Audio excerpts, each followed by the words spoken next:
but there is no such thing as bipartisan when you have power to one side or another. So wouldn't that automatically guarantee that just like the media now is controlled by the left, you'd have the free bills, the free initiatives chosen by the left or the right if they were in power. Whoever's in power is going to choose which ones don't have to raise the money for the initiative. I think the example is I write an initiative.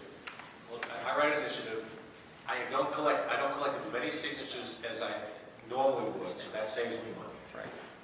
Turn it over to the legislature. They look at it and they say, you know, Fox, you missed this, you did this wrong, and they give it back to me. And I said, yeah, you're right. I agree. I accept those changes. We put it on the ballot with the changes.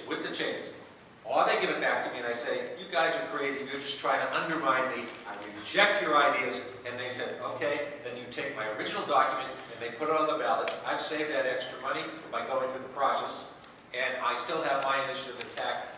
And the legislature has not influenced me. I've listened to their advice and either rejected it or accepted it. That was what it was. Well, it's a good system for someone like he doesn't have several $1 billion like George Soros, his $1 billion buddies. You think they're going to be influenced by $700,000 here or there?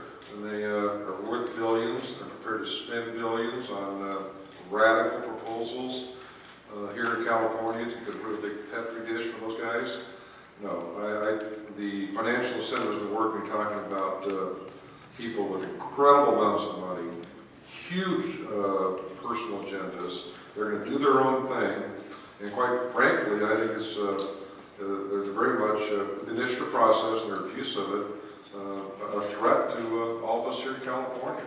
Well, I hate to disagree. Well, I agree with most of what Mr. Cooley said. I disagree with his last point.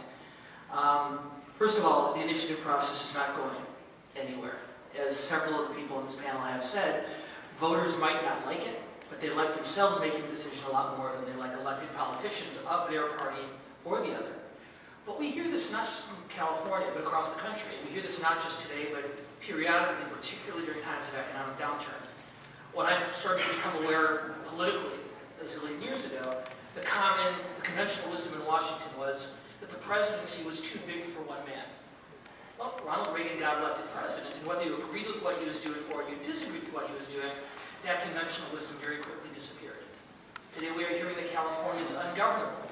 And yes, California will be ungovernable until Jerry Brown or Meg Whitman or Steve Poizner or whoever comes along 4 or 8 years from now governs it. The political system is broken. Washington is broken. Well, this system in Washington somehow or other got us through a civil war and got us through a Great Depression. I'm not so full of myself to think that our problems are greater than those are. And while the initiative process is flawed, it is unreformable. And the best way to make it work is to make it work for you. Back to your point, ma'am, a lot of voters don't pay close attention. But Bob's right, intuitively they get it.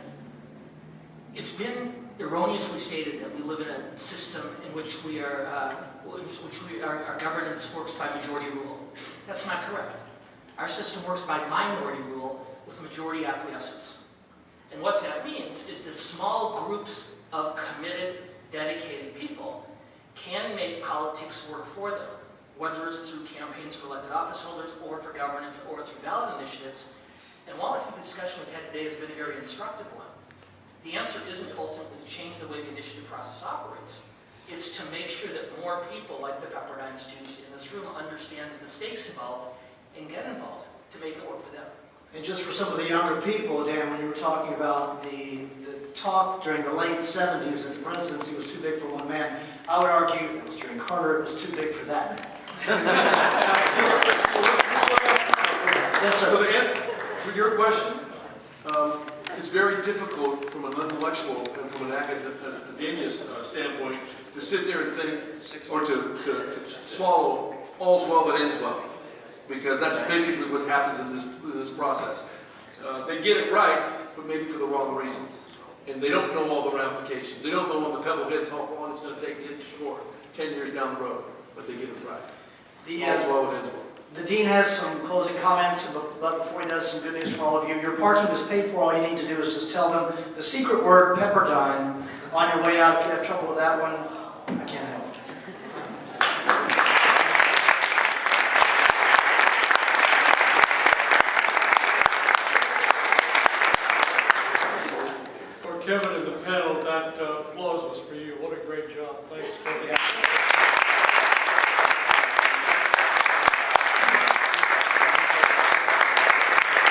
Steve, we've been talking for about a year or so, trying to get you involved with Pepperdine. We're delighted to have you. And Carmen, thanks. Dan,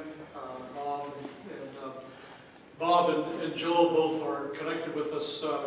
Bob, as he mentioned, his complete vita is that he's on our board of visitors. I might say two things I wanted to say. If you notice how smart Bob is, he's got an honorary doctor's degree from Pepperdine. So it's really Dr. Hertzberg, so you go out. Many of our students sit at the feet of Joel. Also, one of the things that I get to do as a dean is to say, for all of you who are students here, take the rest of the week off. Except for one group. Dan blew the cover on some of you. For the 40% of you who live on campus, an alcohol-free campus, who had that glass of wine last night, would you meet me over here? I live in the dorm too.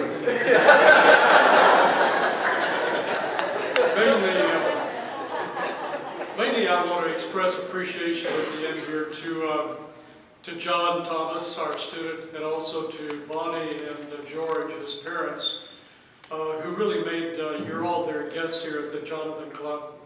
And I'd like for you to have this opportunity to express appreciation to them for making